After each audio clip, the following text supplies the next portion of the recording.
Where was Sonic born exactly?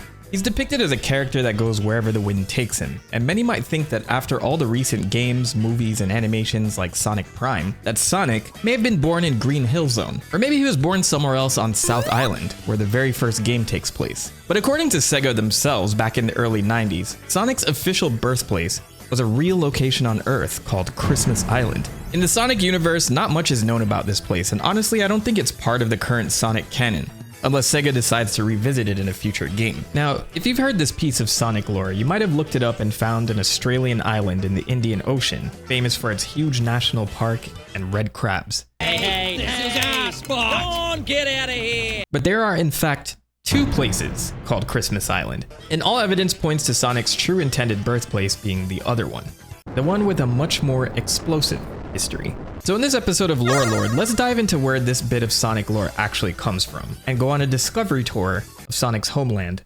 Christmas Island. Let's start by tracing Sonic's birthplace back to its very first mention, and confirm the credibility behind it. We'll have to crack open the pages of an old magazine published by Sega of Japan called the Sega Players Enjoy Club, or SPEC for short. What was originally a newsletter service to detail upcoming games, the SPEC magazine contained comics and juicy interviews with developers to excite the Sega player base. So in the fall of 1990, development for the original Sonic the Hedgehog title was well underway, with Sega investing heavily in a platformer title that could rival Mario, who had just debuted in the new 16-bit format in Super Mario World on the Super Nintendo.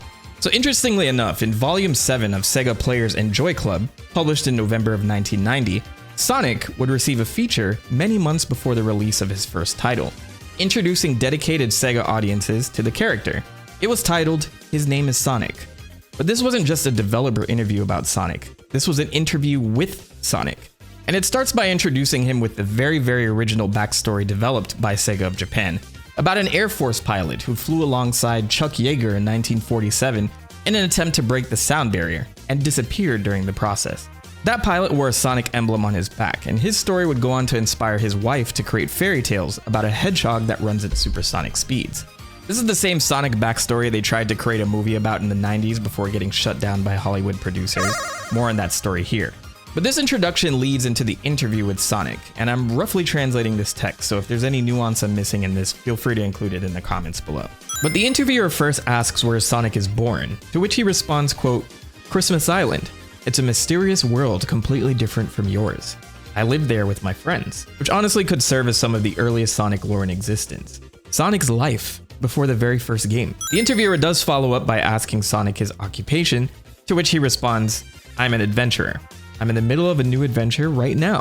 And eventually Sonic mentions that his hobby is his rock band, which is a nod to some of the early auxiliary material that released before the first game, showcasing Sonic as a part-time rock star. If there weren't a game already called Sonic Origins, this would make for a great prequel title. But since this came straight from Sega of Japan, it's fair to say that Christmas Island was, at least at the time, considered Sonic's official birthplace, even if it never showed up in a game or animation. So maybe this was just a one-off thing to build hype around the character? What's wild is how many people are aware of this piece of lore, because it's not mentioned in any other official media.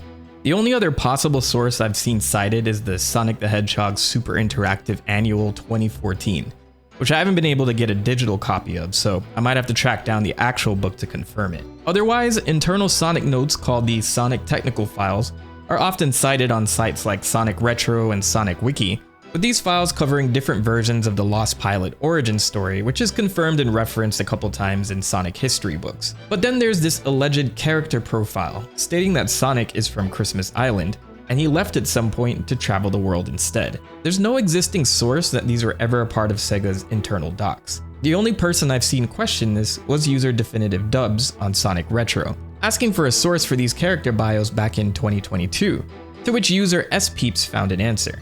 So for context, Sonic Retro is an old community, and the original text was posted on the Area 51 Easy board around the year 2000-2001 by Stealth, a well-known Sonic community member who would later become a developer on Sonic Mania. After Easy board went offline, copies of that text were circulated by fans, but the original post and any explanation about its source has since been lost. So while this particular reference to Christmas Island has spread throughout the fandom for years, its true origin remains unverified. I even managed to track down internal documents presented by the original developers of the game, Hirokazu Yasuhara and Naoto Oshima, who shared some of their reference docs at a developer conference. And those don't mention Christmas Island a single time. I'm not saying this was never referenced internally at some point, but there aren't many places where it was ever stated publicly. Even on Reddit, people claim that Christmas Island was referenced in the Japanese manual for Sonic 1. That's not true either. And in turn, the AI was fooled as well. So really, this spec article had some serious staying power for a single interview, spreading the Christmas Island lore for decades, despite so little official mention. Apparently, this wasn't just a throwaway name. Christmas Island is a real location on Earth. Some fans originally believed that it was a reference to an extremely tiny island in the Indian Ocean, south of Indonesia, and as of right now is an Australian territory with a population of a little under 2,000 people. Named after a sailor who passed it on Christmas Day in 1643, this little Christmas Island is home to critically endangered animals, like the Christmas Island flying fox, which is actually a bat, and extinct species of native rats called the maclears and bulldog rats, killed off by disease from black rats brought by sailors in the early 1900s. You'd think a place where animals displaced by human intervention and an animal known as a flying fox exists, even though it's a bat, would seem like the natural inspiration for Sonic the Hedgehog.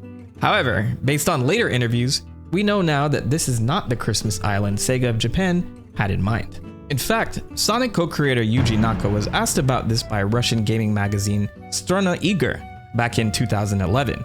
Once again, I'm roughly translating here. But the interviewer would ask Naka about the fact that early Sonic games had only animals and robots. So what drove them to add humans starting in Sonic Adventure? To which Naka replied, quote, "From the very beginning, the events in the Sonic universe unfolded on Christmas Island, and then there existed only animals and robots. And when Sonic reached the ordinary human world, that's when he encountered people." But keep in mind, the Sonic lore was pretty debated back in the day until Sega decided to come in and tighten up the narrative a little. The interviewer would go on to ask if the island was located on Earth or if it's actually some other planet. To which Naka responds, "On Earth. It really exists. Americans, and also the British, conduct nuclear weapon tests there. What? That's basically why we populated it with robots and strange animals. That single detail, nuclear weapons tests, is our smoking gun." The Christmas Island in the Indian Ocean, the Australian one, was the site of a World War II battle over phosphate, but not nuclear testing. The nuclear test Naka is referring to happened on the other Christmas Island, now officially named Kiritimati. The name of the island is pronounced Kirisman. Kirisman. Kiritimati is an atoll located in the Pacific Ocean, part of the Republic of Kiribati. The name Kiritimati coming from Christmas in Gilbertese, which I just learned today is a language. It's the world's largest coral atoll by land area, and is inhabited by a little over 7,000 people in 5 main villages. But in the mid-20th century, this paradise became a proving ground for weapons of mass destruction. Between 1957 and 1958, the British government conducted 9 nuclear tests there as part of Operation Grapple. Then in 1962, the United States followed with 25 of its own tests during Operation Dominic. And these weren't small experiments, they were testing hydrogen bombs, some of which were hundreds of times more powerful than the weapon used on Hiroshima. So when Yuji Naka says they populated Sonic's home with robots and strange animals because of nuclear testing, he was directly referencing the real-world history of Kiritimati. The theme of nature being warped by technology is central to Sonic the Hedgehog. Dr. Eggman constantly tries to industrialize and roboticize the natural world, and Sonic, a force of nature himself, fights back. And on the real Christmas Island, nature did win out, with the majority of the island becoming a wildlife sanctuary in 1975. Mainly for the 35 bird species that have been recorded in the area. No supersonic hedgehogs to mention here, unfortunately. So there you have it. Sonic is another metaphor for the results of nuclear experimentation, much like Godzilla. But with that in mind, the mystery of Christmas Island in the Sonic universe continues, with Sonic himself still somewhat of a mystery.